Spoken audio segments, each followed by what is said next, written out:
Okay, so we're going to go ahead and get started. I know some of you couldn't hear me before, so I'm going to sort of repeat what I was saying earlier. So I was just introducing myself. My name is Kelsey Young. I am originally from Houston, Texas, but my mom's Jamaican, my dad's from Ohio, so it's kind of a mix. And Houston, Texas is like the very southern part of the U.S., just for context. So I am a rising junior, which means I'm going into my third year of Harvard, and I am studying applied math and econ right now, at least is the plan.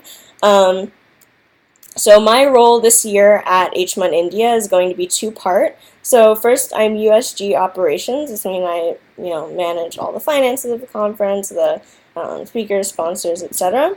And I'm also a committee director, which means I'm in charge of the UNECE in my particular case. So the UNECE is the United Nations Economics Commission for Europe, and we're going to be talking about global income inequality, like various ways to measure it. Oh, someone says Texas is amazing. That's great. Yeah, Texas is amazing. I have a lot of state pride. But yeah, so we'll be talking about the various ways to measure it, sort of a quantitative analysis, like how it varies between countries and also within countries, which is super interesting, and like possible recommendations for the future. I think one thing that's really cool about this topic is that it's something that is a constantly evolving thing. So I'm really excited to go to India and talk about this with people who are clearly super passionate about these topics and global issues. But today's webinar topic is about how to structure an argument. So I'm going to do my best to keep it to that topic and make sure that everyone's getting the most out of it as they possibly can. Okay, some people cannot see. Let me see if there's anything.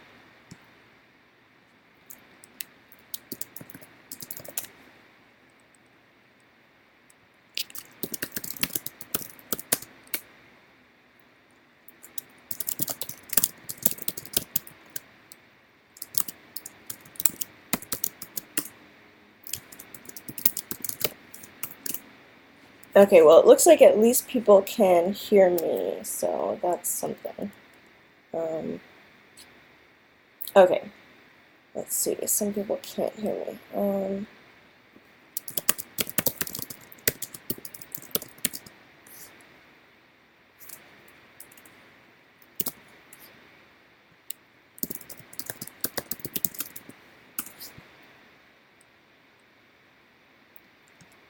Let's see.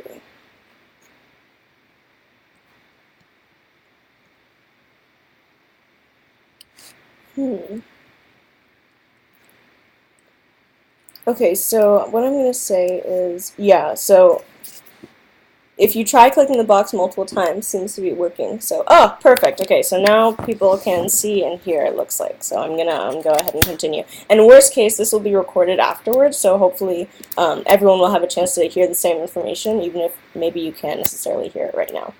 Perfect. Okay, great. So I'm going to go ahead and continue. I was just introducing myself if you couldn't hear me before. So I'm going to continue with that. Some things I do on campus, obviously I'm super involved in Harvard Mall United Nations, as well as HNMUN, which is the conference we host in Boston for college students, which is super exciting because it's our peers clearly. And then outside of that, I am in the Harvard College Consulting Group, and we do like various projects around the city to basically like help businesses, which is also very exciting because it allows me to kind of use some of the math stuff I've used in school too. So like I was saying earlier, today's topic is about how to structure an argument. I'm thinking, this is going to be really, really helpful for you all when you go to India and start really trying to articulate your ideas, and I'm hoping that you'll get a ton out of this. Something I said earlier, not sure if you heard, is I want to make sure that we maximize our time here, and so I'm going to try to keep the questions as specific to the topic as possible, which would be really, really helpful.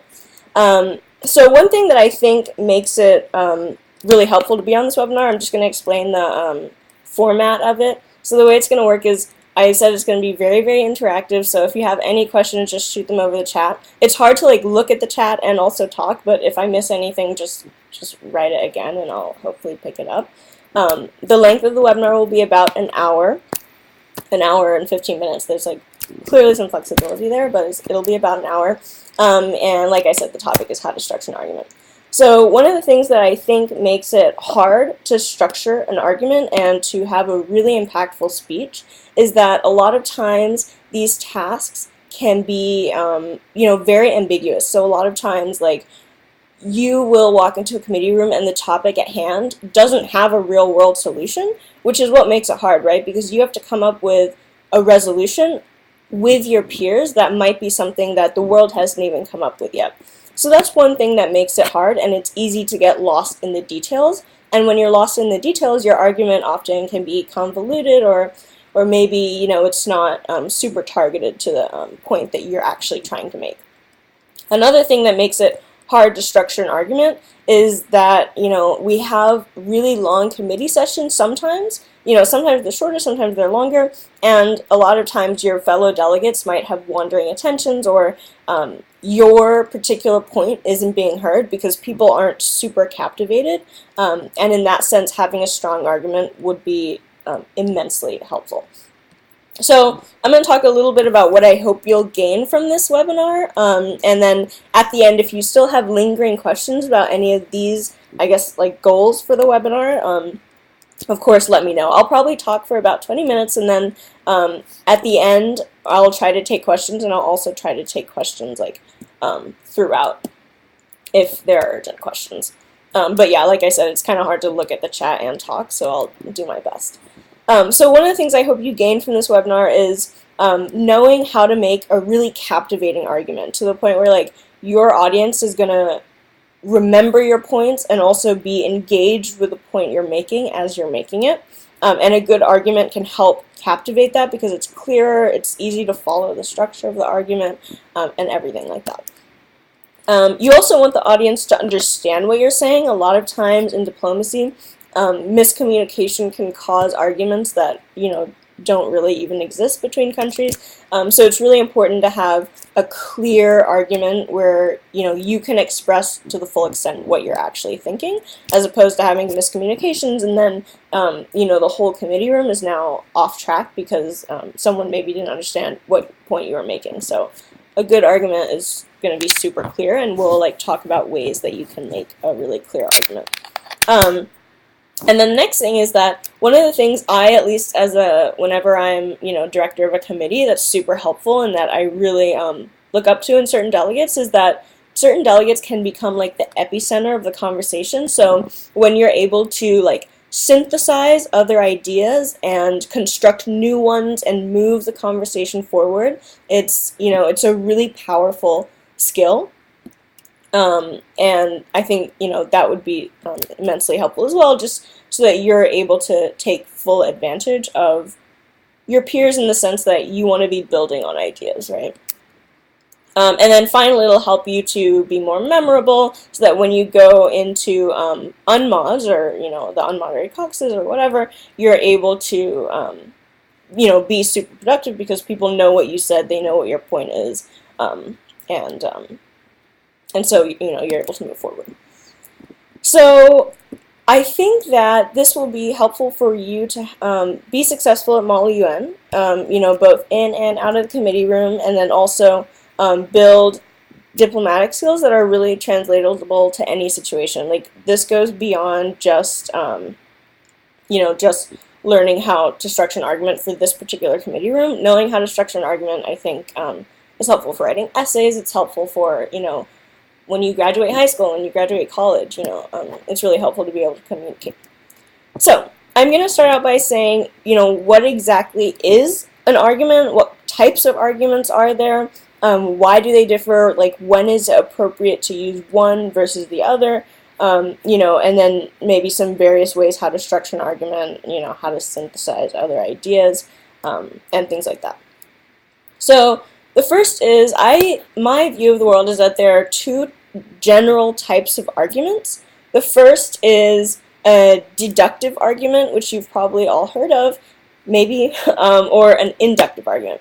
So a deductive argument is something that is super, super fact-based and super statistics-based. So it's something that is either right or wrong because it's a logical argument. So you might say you have one fact plus another fact is now your conclusion, and no one can argue with that if your facts are right, right? So one example might be poverty is defined as earning $1.25, per day. And then 85% of the population in country X, earns $1 a day. So these are your two facts. And your deductive conclusion is that there must be a high level of poverty in that country, right? I'm hoping that makes sense, but it's basically fact 1 plus fact 2 equals fact 3, and it's either right or wrong. There's no blurry lines because you're basing it on facts. The other type of argument is an inductive argument, and please, please, please stop me. We can talk about these if it's still unclear. But the other type of argument is an inductive argument. So this is more like drawing insights, and it will still be fact-based, but you're more drawing insights and going beyond the initial logical conclusion. So, an inductive argument will require you to make some assumptions about the facts that you have at your disposal. So, for example, and this is an example of an inductive argument as opposed to a deductive argument, you might say, the political climate in, the Sudan is highly turbulent. And you might also know, in many countries, political turmoil leads to economic inequalities. Your inductive conclusion might be to say, to make the assumption that the economy in the Sudan will therefore be turbulent for the next few years. So you're making an assumption that this general trend probably also applies to the Sudan, and you're also making the assumption that it will probably take at least a few years to resolve. So those are assumptions you're making, but you're also drawing a really powerful conclusion that might help move the conversation forward.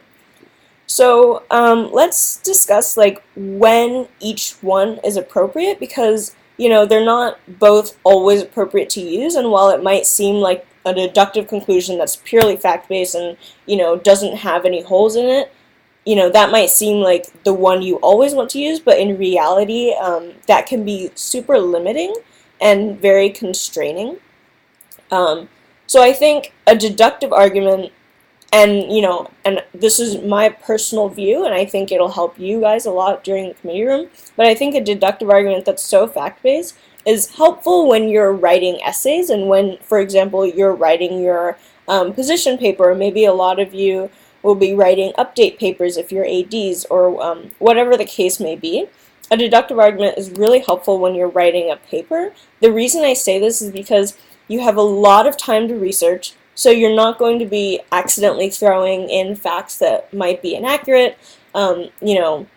Additionally, your position paper will be the baseline, I think, fundamental of what you go into the committee room with. So it is helpful to have a baseline understanding of what are the facts and what is my personal deduction from those facts. On the other hand, an inductive argument, I personally think, is the most important of the two. I think it's super necessary to move conversation forward.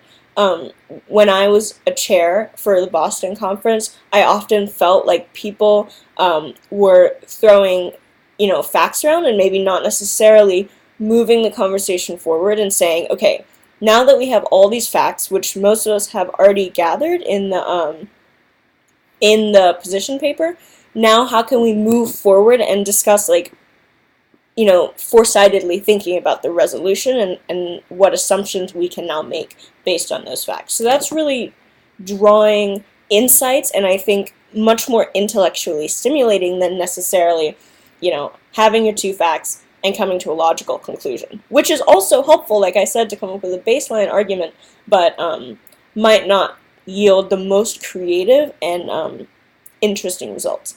So one of you guys asked, could you differentiate between the two arguments? Does that make full sense? Hopefully I've explained it, but I can also talk about one or the other in a little bit more detail if you are still unclear. Because I think knowing the difference between the two will help you in committee, and will also, when someone gets up to the microphone to talk, it'll make you say, okay, this person is making an inductive argument, and if they are making an inductive argument, you automatically know they're making assumptions. What are those assumptions, and are they infallible? Like, are they really airtight assumptions? Are they fair, valid assumptions? Okay, great. So hopefully that explains the difference between the two types of argument. So I talked about a little bit about when each one is appropriate.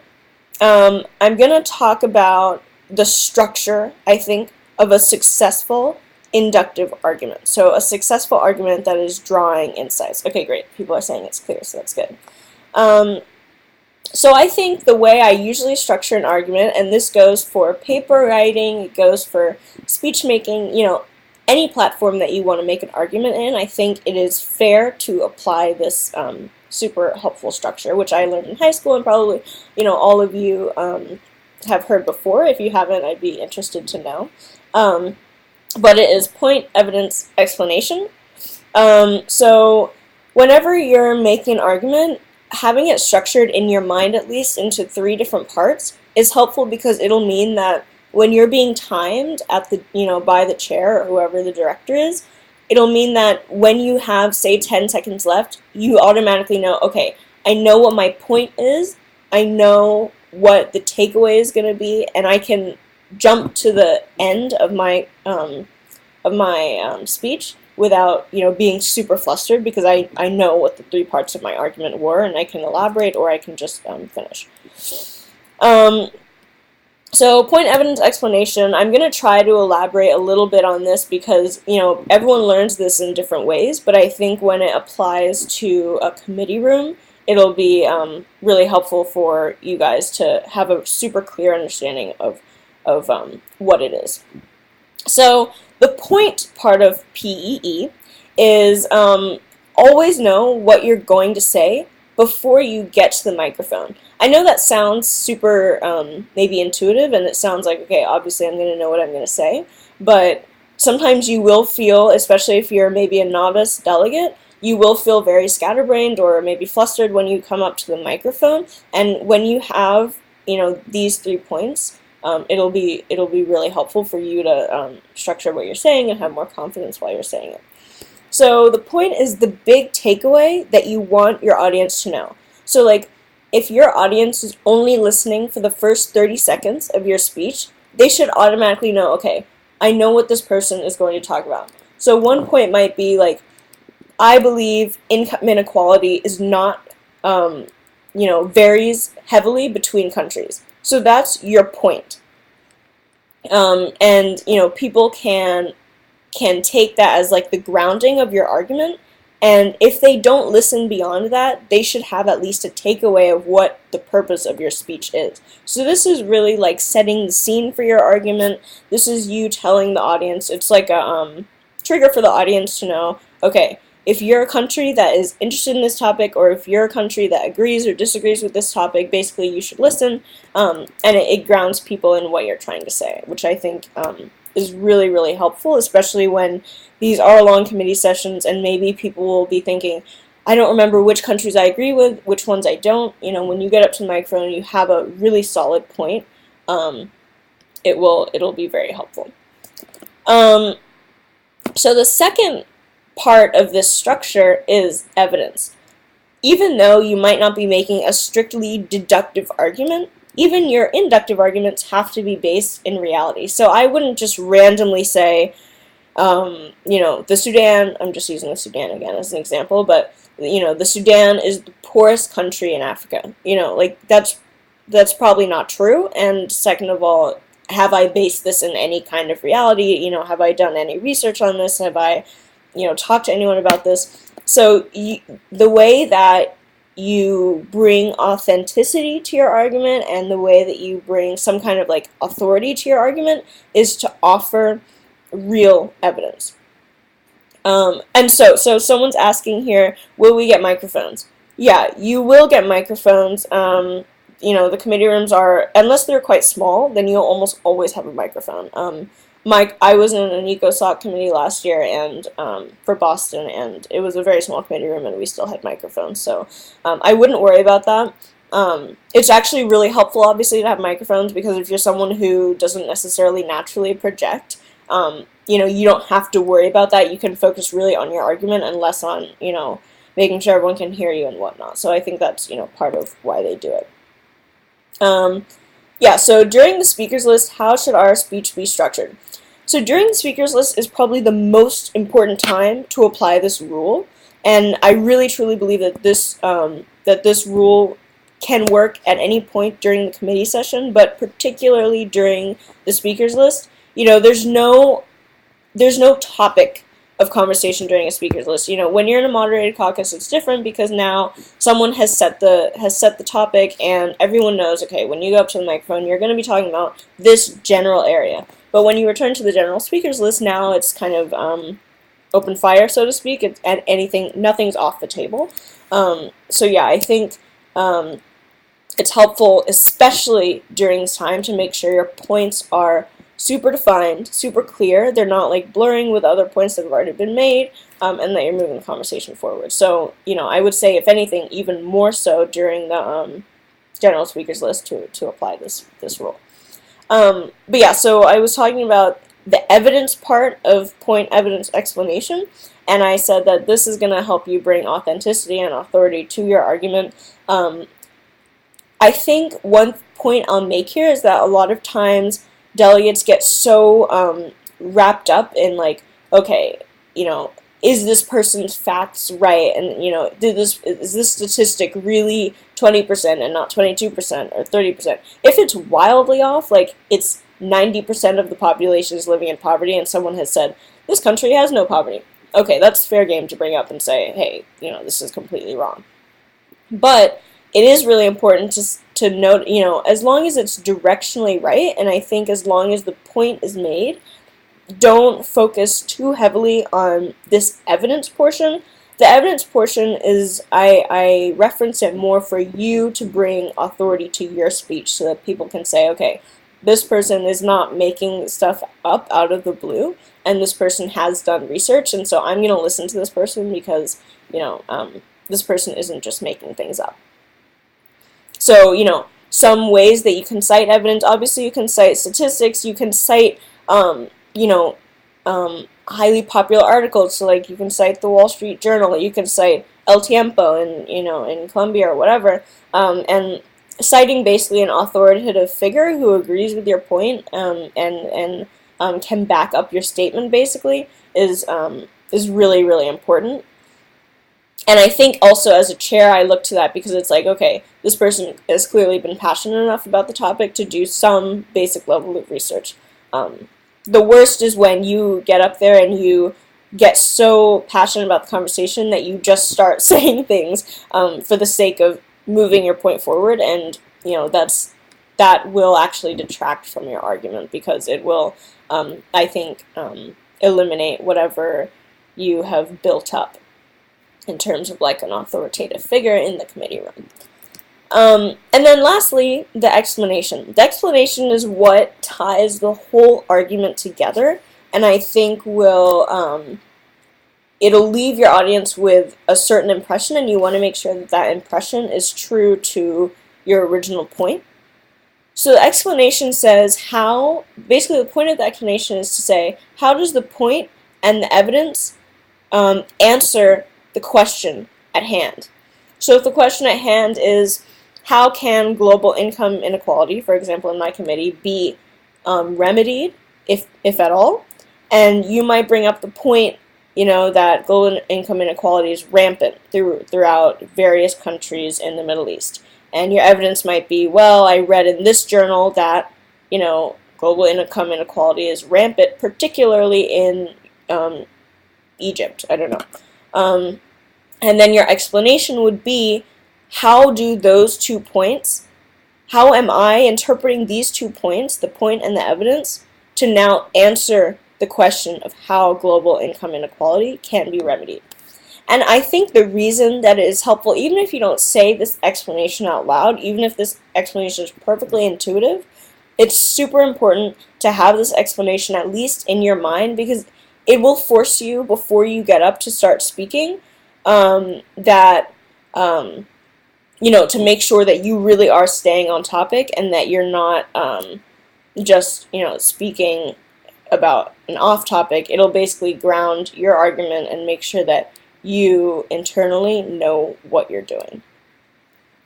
So point evidence explanation is a widely used technique, so I don't want to harp on it too much, but it is super helpful, and hopefully I have elaborated on it enough that everyone is on the same page and everyone now knows what it is. It is also something, if you're still not clear, that you can look up honestly anywhere. I'm sure it will be on basically any English site if you want to delve into it more, or obviously ask questions in the comment box. But if you do want to look it up, I highly encourage you to, if you're not already familiar with point evidence explanation. So I'm going to move on and just talk a little bit about some ways that I think a really tight argument can be synthesized so that we can do what I said earlier, which is to captivate the audience. So the first is, make sure you are employing this basic structure, which can be used for any argument. Always try to number your structure, your argument. So you're not necessarily going to number this as point evidence explanation. The way I would number an argument, if I have more than one distinct point to make, it's really helpful to orient the audience and basically say, okay, first, I'd like to make the point that, whatever the point is. And then second, I'd like to make this point. Third, whatever. And the reason is, a lot of times, if you just keep talking, you will lose the audience's attention. And maybe if they didn't hear the first point, now they're lost for the second point. And, so saying, okay, first, second, third, they can say, okay, I got the last 2 points. I need to remember during the unmoderated caucus to go and ask him what that first point was. So it'll help to orient the audience. Other, clear ways you can orient your audience, start your speech with, although I agree with this person, I have, another separate point I'd like to make. I think the reason that it's really, really helpful to cite other delegates, and this is some feedback I gave to some of my delegates in Boston, and I would give to any delegate, is sometimes when you get up to the microphone, as a director, it's sometimes hard to know, okay, is this person's idea, or is this person attacking another idea, or is this person reaffirming an idea that has already been made? All three of those are fine, but you do need to make super, super clear which of the three or whatever you're doing. I think it's helpful for you to be able to know in your own mind which countries you agree with before you even get to unmoderated caucus, to when you even get to discussing with those other countries. But I also just think that it's helpful because obviously you're going to be forming blocks, and when you get up there and say, I really agree with the delegate from Spain, but I do have qualms, or I do have some inquiries about this particular assumption that delegate made, which I don't agree to, or I don't think that this assumption stands because of blah, blah, blah. So when I did debate in high school, this is a technique that works really, really well because it can help support your team and can also make clear to the judges, or I guess in your case the chair, which ideas are really innovative and creative that you've come up with on your own, and they don't have to wonder, where you got this idea from. Which will also be helped by you coming up with evidence for your point. So orient the audience is number one rule in any speech that you're giving, and this goes for all speeches. It's super helpful for your audience to know where you're coming from. And then I would also say, always know before you go up there, what is your purpose in the speech? Is your purpose to offer a new point of view? Like I said, is it to offer a creative new idea? Or is it, to agree or disagree with another delegate? Is it to point out inconsistencies maybe in the arguments that have been brought up? One thing that is helpful And, you know, this is absolutely fine. Like I said earlier, any way that you want to, you know, speak is fine. But I would say one thing that is helpful is if you even come up there and you want to reaffirm an argument and you want to synthesize what has been said, that's fine.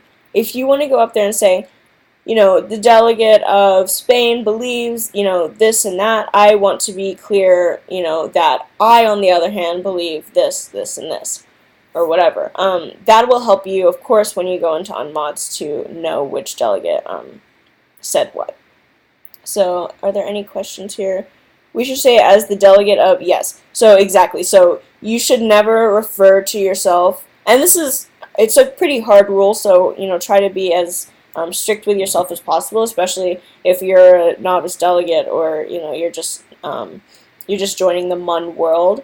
It is, you know, super important that you start with, yeah, exactly, like the delegate of Bulgaria believes, because especially if you're in a GA or like a huge committee, I mean, if you're in EcoSoc and there are 30 people, you're probably going to remember who's Spain and who's, you know, a completely other country. But in a larger committee room, where you have maybe 100 people in the committee room, if you get up to the microphone and don't say the delegate of Spain believes blah, blah, blah, blah, blah, then people are going to say, okay, I really like his points, and his argument is structured really, really well, but I don't know who he is. And so, you know, I don't know if he should be in my block or shouldn't be in my block, or if he's, you know, even in the same region as me globally.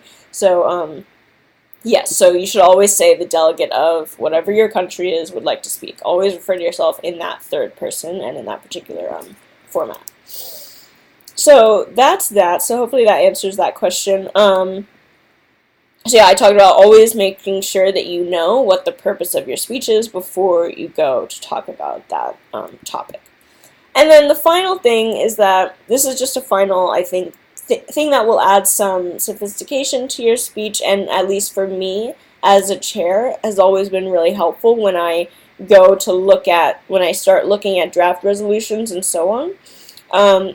If you have a concept in your position paper or a concept that has come up in the committee room that you know you'll be referring to many times, so for example, you know, maybe you have a particular view on global income inequality that you know you'll be talking about because this is core to your country's belief, come up with a name for it. I'm not saying to do this willy-nilly and just, you know, come up with names for everything you say, but it can be helpful when you go to an unmod or when you start writing your draft resolutions that, okay, when I say this, I mean this umbrella concept that I've been talking about throughout this conference. So that can be really helpful, and I think will add to an argument in the sense that, okay, you know, repetition really helps for you to be memorable. You don't want to repeat yourself too much, but if you are going to be referring to an idea many times, or a concept, or a theology, or whatever it is, having a name for it can show a lot of like creativity and a lot of, you know, discipline and structure for whatever your speech is. So someone here is asking, would it be suitable for us, the representatives of states, to cite sources like the Washington Post or something? So I think it's suitable if you have gotten something from, you know, if you're trying to cite evidence and you've gotten something from an article in the Washington Post, I think it's perfectly fine to cite that. You know, if you don't cite it, you're almost like saying it as if you researched it yourself, so it is pretty important that you do cite it. But like I said earlier, I don't want you to go into the committee room and be so focused on where did I get this information from and what is this, you know, fact that I need, and, you know, more focused on, okay, what insights can I draw from this? It's, you know, it's best to say, okay, I got this maybe from research I did has shown me that this is true, and based on that, what insights am I drawing? But the real focus of your speech should never be, I think, you know, a fact that you're basing your whole speech on. The focus of the speech should be the insight that you're drawing from it. And I would say the same is true when you're, like I said, when you're listening to other delegates. If the statistic is different for that delegate than it is to you, then so many things could factor into that. Maybe they got it from a different source. Maybe they're talking about a different country. Maybe they're, you know, interpreting it differently. So don't get too hung up on where this other delegate got that information from, because part of our job is to really respect our peers and to know, okay, this person has probably done their research and they're probably not making it up. But like I said, unless the number is wildly, wildly wrong, then it's fair game to bring up in committee. So someone is asking here, are there any such things as biased sources? Yes, there are definitely biased sources. Part of your job as a representative is to bring the whole picture from your country. If I'm representing the United States and all of my sources are from, I'm just going to choose like a really, Fox News channel, that's going to be biased in the sense that, okay, there are a lot of Republican views represented on Fox News, and there are Democrats in the U.S. too, so I need to make sure I'm looking at Fox News, and I need to make sure I'm looking at the Washington Post, or like the Wall Street Journal is going to be more conservative too than you might find in the New York Times. So you have to kind of know at any given time when you're drawing from a source, like, what do you anticipate is going to be the general trend of the source? Is it going to be more conservative? Is it going to be super liberal? And to the extent possible, certainly in your position papers, having a really well-rounded view, regardless of your initial view, is really, really important, because it'll bring the whole picture to the argument.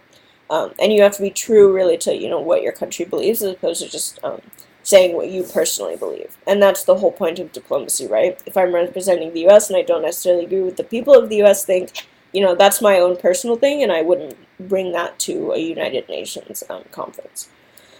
So yeah, there are definitely such things as biased sources. If you're unsure whether your source is biased, just look at other sources and see, are there any other opinions about this topic out there? Because the last thing you want to do is come to committee room and feel like you're only representing one point of view. I mean, to an extent you are, in the sense that if you're for Spain, you're not also representing Egypt, but you hopefully understand what I mean. So I've reached the end of my speech, I guess, but I'm super happy to take any questions that may have arisen throughout the course of this, I guess, webinar. If anyone has any questions about, okay, are there other ways maybe to structure an argument, or, if you have a particular thing that you struggle with when you're making an argument, we can also voice those concerns here. I know when I was in high school and I was debating, I was usually the concluding speaker, and a lot of times learning how to structure an argument was especially important for me, because I had to synthesize everything that had been said, and also rebut or counter whatever arguments had been brought up on the other team. So it took me a long time to understand how to structure a powerful argument, but once you get the hang of it, it can be really helpful. Okay, it says, so what are the recommended sites to get information from? So as someone who obviously wrote a background guide, there's so many different sources. I would say, clearly stay away from sources that have not been written by an authoritative source. So don't take something from, if you've never ever heard of this, newspaper, or this newspaper is a very, very small company or something like that, try to stay away from those sources, because anyone can post anything to the internet, and you don't always know where the source is coming from. One thing I really like to do is, if you're looking at an article like the Wall Street Journal, or you're looking at a really publicized media company, usually they'll have sources cited within their article, and sometimes if you want to delve deeper into a topic, one thing I really like to do is, okay, I'm going to go into this article that I thought was mildly helpful and see if their sources are even more helpful. I highly, highly, highly do not recommend that you use Wikipedia as a main source for any of what you say, because that's not ever going to be necessarily an authoritative source, because anyone can write on Wikipedia and basically make anything up to some extent. One thing I have found very helpful throughout all my research papers at Harvard, and also, even in high school when I used to write papers, if you go to the sources box within Wikipedia, that can be helpful.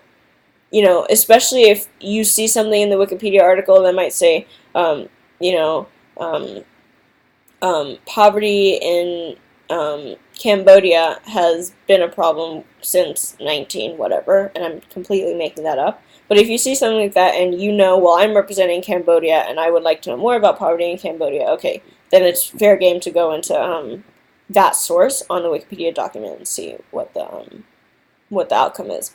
But generally, try to stick to your major newspaper articles. If you have an expert that you know on this topic, that's fair too. It's very uncommon that a person will be able to actually conduct an interview, but that would also be fair. I think the most important thing is that, first of all, you're using authoritative sources, but also when you do use authoritative sources, try to cite them as much as possible. So yeah, so someone asks, are we allowed to look up information at Wikipedia? Maybe you can look it up to get a general sense, but I would not translate any of what you read to Wikipedia to the committee room. I highly, highly do not recommend it, because you just have no way of ever knowing if that information is valid or if it's true. So it's highly risky, and the worst case scenario is that you take something that's wrong from Wikipedia and then you go into the committee room and your fellow delegates maybe don't necessarily respect your further points of view, because now you've kind of undermined the things you've said before. Okay, other questions. So someone has asked, is it okay to use sarcasm during your speech? So I'm really glad that you brought this up. I don't personally think that there's ever a need for sarcasm, or any kind of behavior that's other than encouraging to other delegates. I think usually the situation where you might use sarcasm is like, oh, this delegate believes this, please, that is super undermining to other delegates, and while it might be powerful in a conversation with your friends, and certainly we've all used it before, I think when it comes to making a powerful argument, sarcasm is what's the phrase? They say sarcasm is what maybe inarticulate people use to express their points, because it's the easy way out, but the best way to do it is to say, okay, this person has made this argument, well, I have a super strong argument that can actually refute his argument. Whereas sarcasm is a little bit undermining and will also make other delegates maybe less excited to approach you during the unmods, and you want delegates to be excited to approach you. But this actually brings up another really important point, I think, which is that a lot of times delegates will use sarcasm, but I mean even beyond sarcasm, will wonder, okay, can I insult this delegate? And it is a super important line, and I don't think it's blurry at all between insulting a delegate and insulting or attacking an argument. So I can say, and this is totally fair, I can say, the assumptions you're making are false and your argument doesn't stand because XYZ. What I can't say is, this delegate doesn't make any sense. This delegate hasn't done his research, blah, blah, blah, blah, blah. It'll make you seem really aggressive in the eyes of your chair and also in the eyes of your peer. So if in doubt, be overly kind and overly encouraging. Even if someone brings up maybe in your mind just the dumbest point you've ever heard, just say, okay, you're getting up to the microphone and you say, hey, while I can appreciate this point of view, I personally think that it is fundamentally wrong because blah, blah, blah. People will really respect you if you're able to articulate your ideas, even in the face of something that is wildly wrong.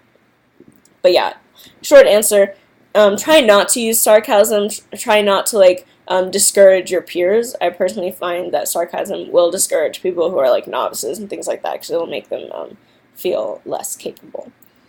If anyone challenges your source and you say, yeah, exactly, and that's a super good point.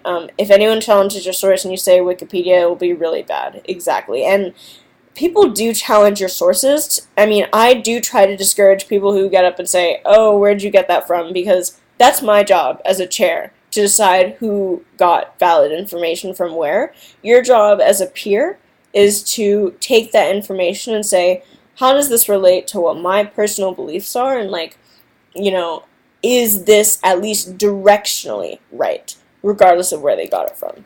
A lot of times in committee, you will have a chance to ask your peers questions, and in my committee rooms, I always try to make sure that those questions are directly related to the topic at hand, and I try to make sure that people aren't asking things like, well, you know, did you know that this obscure fact existed? And, you know, that can be really off-putting when you've just given a really heartfelt speech or like a super passionate speech about something. And it's, like I said, it's your job to make sure that you're asking a substantive question, a clarification question, or something that there's an answer to, and not, well, did you know, and like, you know, something like that, or where'd you get this information from? And that can be helpful, but most of the time it's not really necessary. Let's see. Is it okay? So, do you recommend any sources for a historical committee? So, I think for a historical committee, I mean, there are a lot of sources, like we talked about before. I think one of the things that makes a historical committee unique is that there'll probably be, especially depending on the topic, but there will probably be less immediate information about it.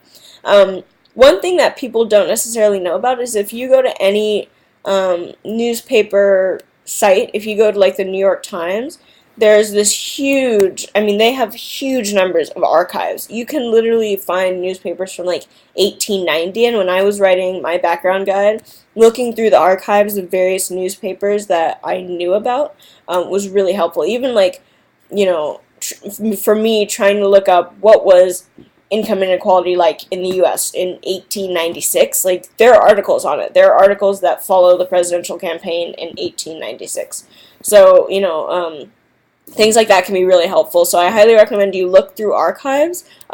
If you have a library nearby, the number of resources I found in my local library, as well as like obviously the library at Harvard is super unique in that it has so many resources, but even my library at home, if you go up to the library and say, hey, I'm researching this topic and I need to find probably a pretty, you know, rare book on this obscure topic, they'll always be able to help you. So be interactive with the librarian if she or he exists. And then also I would say, if you are in a particular committee and you know that there have been organizations in the past that dealt with this, go to their website and look at transcripts of speeches that have been made to this organization. Or, you know, even like Googling books that would be relevant to this topic. A lot of times you'll, I think, be surprised to find how much information there is out there. And then there are also like a ton of databases that that specifically will catalog these various committees. But I do recommend that you look at archives from newspaper sources that you trust. I find it really, really helpful, and it certainly helped me during my background guide making process. Okay, how should we frame our argument if there is barely any information regarding our country on the particular topic? So I think this is very, very, very rare if there's no information about your country on a topic. I mean, every country functions, right? Every country is, I mean, yeah, at least at a baseline, probably going to have some information out there, so it's really a question of finding it, as opposed to whether or not it exists or not. For example, last year at Boston, I did a committee on campaign finance reform, and we had delegates in there from, like, some pretty obscure countries where you would think, does campaign finance reform really apply to this country? And, you know, the information exists because I, to the extent possible, would try to write, case studies for these various obscure countries to, you know, hopefully make it easier. If you are unsure whether this country exists, I highly recommend, especially because it's hard for me as someone who doesn't necessarily know what committee you're going to be in and whatever, but if you're unsure, email the director in your committee and say, I'm having a super hard time finding information about this topic, can you help me out and maybe point me in the right direction? Another thing I find helpful clearly is that when we put these guides out, we'll give you like a list of places to look. If you have exhausted that list, and there's absolutely nothing there about your country, one thing that might be helpful is, I mean, really I think the go-to is to talk to your director and ask, because this is someone who has written a background guide. This is someone who's going to be fully, knowledgeable about hopefully every country that's in the committee, just because they themselves have done the most research on this topic compared to anyone. I know when I was going through this process, I pointed people, a lot of people would email me and say, hey, I'm coming from a country that doesn't really have a lot of campaign finance reform, especially if it's like, like, I don't know, like Uganda or something doesn't have a lot of campaign finance reform to talk about, and I was able to point them in the direction of, certain articles that I had come across, and usually, like, I personally try to archive these articles because I know, like, in anticipation that people might be asking, and so usually directors will have that kind of thing on hand if you need it, and at least it'll get you started with something.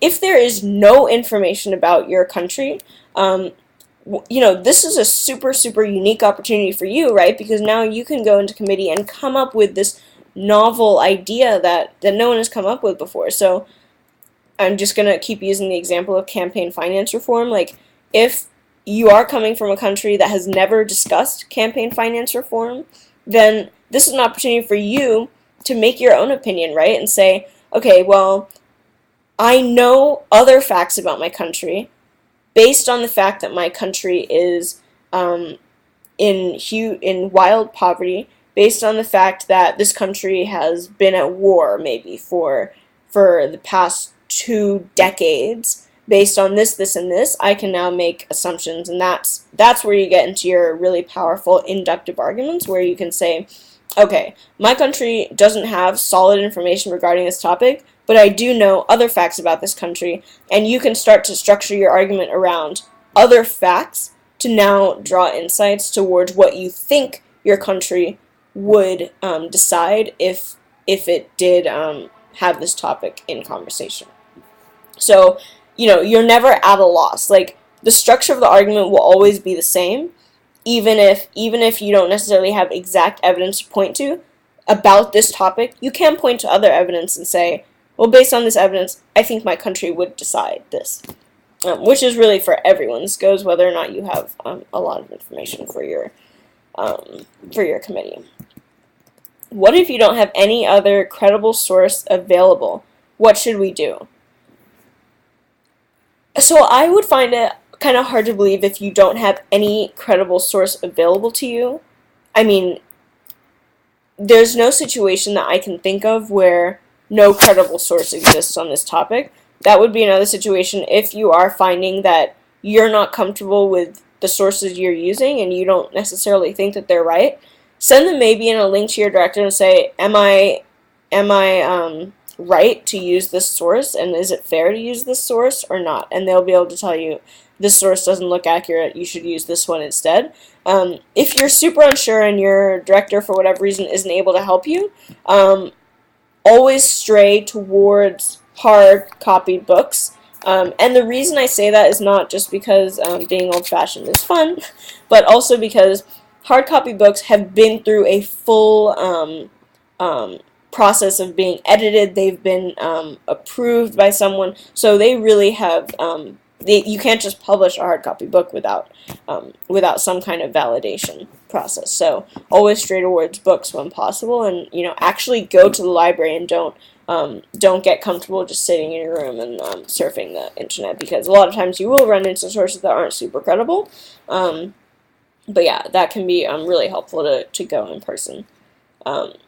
But yeah, it's very, very, very rare that you will not find any credible sources. That's very rare, and if you do find that's the case, definitely email your director. But yeah, better to not cite a source than to cite a source that's wrong, when in doubt. Let's see, other questions. If I miscommunicate, how may I correct my perspective to others? So I think, and correct me if I'm wrong, but I think that this question is asking, like, if you do miscommunicate, how do you retroactively go back and say, like, no, this was my point? So that's very easy. Like, if you get up there and you say, okay, like, you notice a lot of delegates have been maybe attacking your argument, it's super easy for you to say, hey, I realized that I made a mistake earlier when I said this, and I realize this is a source of a lot of miscommunication, but just to reiterate, my point is actually this. You always start out with the purpose of your speech. So, like, the purpose of my speech is not to bring up a new idea, it's to explain the idea that I have already made. Always ground your speech, it goes back to, like, the three structural points I made earlier. How can we be humorous if not sarcastic? So lots of humor types exist beyond sarcasm, and I mean, don't try to force it, obviously, but like, I mean, you have to like know your chair, you have to know the committee room, right? Like, some chairs will be very strict and they won't want you to be making jokes or trying to make jokes about a topic, and you kind of have to judge, right? Like, if the topic is very serious, if it is about poverty, I mean, it's hard to like crack a joke about that and still be taken seriously, because people will think, okay, this person isn't serious about the topic. But there are lots of ways. I just really recommend that you don't use sarcasm, because it can be hurtful, especially for people who maybe aren't used to your sarcasm or your humor level. I think the best thing to do is get to know people during the unmoderated caucuses and see, like, okay, will this person, find this funny or whatever, but generally I would stray away from wild humor or, like, super niche humor, because people might disagree. Yes, okay, so yeah, and that's a really good point. As long as you're not attacking another country, I mean, attacking another country, fine, but attacking another delegate, or, like saying, Spain is the worst because blah, blah, blah, I mean, you have to ground it in reality, and you should not mix your own opinions with like, facts. Yeah, and exactly, it's formal debate, so you don't want to, you don't want to stray away from the main point. Let's see, for instance, our time is up after giving a speech. Can we ask for more time from the chair? The answer is no. I mean, what you can do is ask for an extension to a moderated caucus or to an unmoderated caucus, but that's really the extent of it. I personally am the type of chair that's very, very strict with the gavel, and I try to keep everyone to, the 2 or 3 minutes that we have all agreed upon at the beginning of at the conference. And the reason for this is that if you go on for, like, even, 15 seconds, you might have a chance to make another point that another delegate couldn't make because they only had, the 10-second warning, and that was it. So yeah, the answer is no, unfortunately, but what you can do is you sit down and you say, I'd like to be added to the general speakers list or whatever, and you'll have a chance to speak again, so don't feel like, oh, I missed my shot. What it is important to get into the habit of is just saying, like, before your speech starts, like, okay, when they give me the 10-second warning, which you can ask for even if your chair doesn't do it, but if you say, okay, when they give me the 10-second warning, I know exactly what my point is, and I know, exactly what I need to be doing in those last 10 seconds that I have with the audience. So that can add, like, some purpose to your speech. Will we be given time to conclude our speech after our time is over? This really is up to the chair's discretion, so usually I will let delegates finish their sentence unless it's like a run-on sentence and it's clear that they're going to be talking for, another 2 minutes, which is very, unfair, clearly. But it's really up to the chair's discretion. Some chairs will literally cut you off, and they'll maybe bang the gavel twice when you have 10 seconds left or 5 seconds left, and, so it can be disconcerting, but, like, obviously it's also very helpful for you to wrap up your speech. And do not push the chair's limits. I would say that's, like, number 1 rule. If you ask your chair up front, hey, what are the actual rules in this particular committee room as far as like what I can or cannot say after the gavel has been banged or whatever, that'll help you going forward to know, like, what your chair expects of you, whether or not you can finish your sentence or finish making your whole point, or whatever the case may be. But definitely get into the habit of wrapping up at that 10-second warning, for sure. Okay, could you make a brief note about yields and amendments, I think it's saying. So, a quick point about amendments. Amendments is like if you want to make an amendment to a resolution or whatever, This is something where maybe you don't agree, maybe you agree with the broad sense of the resolution, but you have an amendment to make that is substantive. So I remember we had people making amendments last year at Boston that were like, there's a comma missing here, and this can be really, really frustrating for whoever's moderating the committee, because it's like, okay, now we have to maybe have 100, whatever, and hopefully this won't be the case, because whoever's written up the resolution has taken time to go through and doesn't have rampant typos, but like, your amendment should always be very, very substantive. So it should be, if this person believes that we can solve poverty in the U.S. by giving out loans at a lower rate.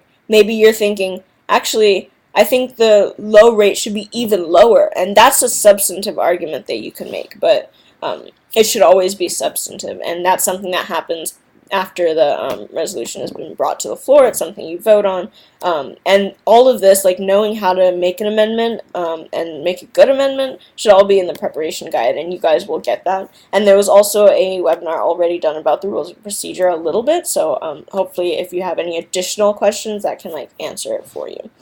And then the question about yields, so you can yield your time. So if you finish your speech in 1 minute and you have 2 minutes to speak, you can say, I yield my time to the chair, which is like, okay, the chair is going to absorb all that time and no one else is going to speak, and you sit down. You can yield your time, various ways, like to another delegate or to questions or whatever. I think that the best thing to do really is to yield it to questions, because in that case it's like, anything that's unclear is going to be resolved in that time. How do we effectively separate personal ideas from the ideas of the representative of a country? I mean, you shouldn't really be bringing any personal, necessarily, ideas to the committee room. Everything that you say should be in line with what your country is saying. The only personal ideas you're going to be bringing is like the insight, right? Like, you can distinguish by saying, okay, based on the fact that my country is, has this situation, I believe that, or the delegate of Spain believes blah, blah, blah, blah, blah. So that's a really easy way to draw a separation between, like, what is your insight that you're drawing versus what are the facts. Let's see, other questions. What if my country is really obscure and I want to introduce a whole new personal idea which I could like my country to implement? Okay, so hopefully I answered that a little bit when I talked about, like, when I talked about, like, using different sources, and I think that question was already answered. What should we do to make our speech concrete, to concentrate our speech? So I think you're asking, like, how to make your points really succinct, and the answer to that is usually the reason that your points aren't succinct is because you're maybe having run-on sentences and you're talking, like, I guess, spontaneously. So I think the best way to do it is to say, point 1 is this, point 2 is this, point 3 is this, and you should go up there knowing, okay, it should only take me like a minute to make these 3 points, or 2 minutes. You should have like some kind of time frame in your mind, I think, before you go up there. And that answers the question of how can you make use of the time given to you. Before you go up there, make sure you have a very, very structured argument. Sorry, there's a ambulance outside, but make sure you have a very structured argument before you go up there to make sure you're not running on. So I'm going to try to wrap up because I know an hour has passed, but I will be answering questions, but if you really have to go, feel free. Can you give some tips on how to write a good speakers list speech? So I'm not sure if you, sorry, there's this very loud ambulance in the background, but I'm not sure if you were there at the beginning of the call, where I said that during the general speakers list, it's really, really important that you follow the point, evidence, explanation, because the point is really what's going to ground your argument and help you to orient the audience.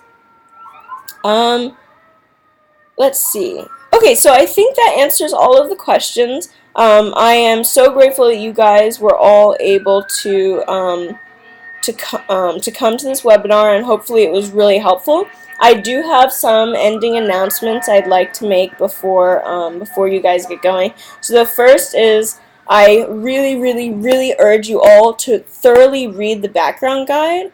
You can get all the information about how to access the background guide and whatever at info@h1india.org. Reading the background guide is immensely helpful. It will help you understand what your director believes. It will help you understand where you should be taking your arguments, and will also help you write your position papers. It will give you sources. Lots of benefits to reading the background guide.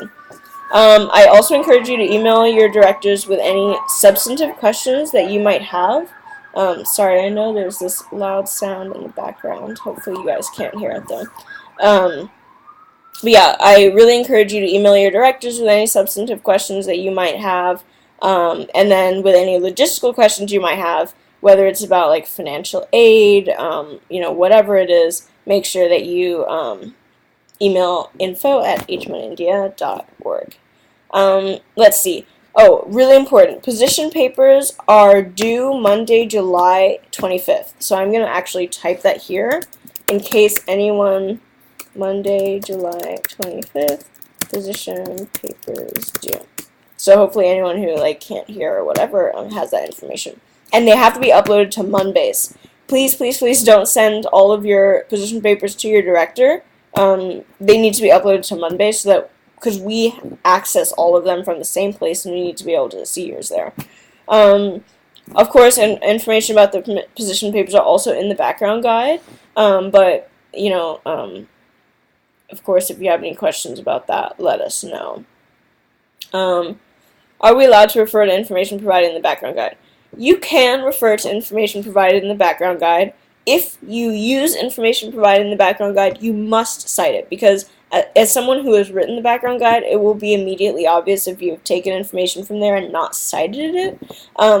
So yeah, it's super important to cite the information that you have used, whether it has come from your own work at a past date or if it has come from the background guide or whatever. Make sure that you're citing it. Yeah, so that's actually a really good question. But you can refer to that information. I would not encourage you to come to the committee room armed with a memorized background guide, because the director has already written it and all of your peers have already read it, so you regurgitating that information will not necessarily be really helpful, right? Or help move conversation forward. Okay, so the last announcement I want to make is that every year H1 India has a something called an impact initiative. So this year the theme of the conference is innovation and sustainability. This is a theme, I guess, that was launched this year, but the actual impact initiative was launched in 2014, and the whole purpose of it is for delegates to share stories of people who have made an impact on their society or have made an impact on their life. And because the focus this year is on innovation and sustainability, we're going to ask people to share stories about people who have tried to remedy one of the sustainable development goals. And you can find tons of information on that at h1india.org. I'm actually just going to put the link to the impact initiative in the chat box, you guys. Okay, so someone is saying here that the impact initiative is bae, and that is very true as someone who is a strong supporter of the impact initiative. So yeah, that's true. And then let's see. Someone was asking what words should we not use in the speech. I mean, that's really at your discretion, right? Don't use words that are offensive, that are aggressive, and super, maybe will come off strongly to other delegates. If you are using, niche words or more complicated words, that maybe not everyone has heard of, it's really important to explain to the audience what's happening, because otherwise you'll lose them and it won't be helpful. Oh, jeez. Okay, so the link was censored. I'm sorry. I'm just gonna say it out to you. So it's h1india.org/impact.php. So hopefully that's helpful. Okay, so thank you guys so much for attending this webinar. I'm really glad to hear it was really helpful. You guys seem to have enjoyed it, which I'm really glad about. If you have any questions at all email your director or email info@hmonindia.org, and if you have questions about this webinar and it's necessary, they will forward that information to me, and I'll be able to elaborate maybe on something I have already talked about. Okay, thank you guys so much. I really appreciate it. Thank you for joining.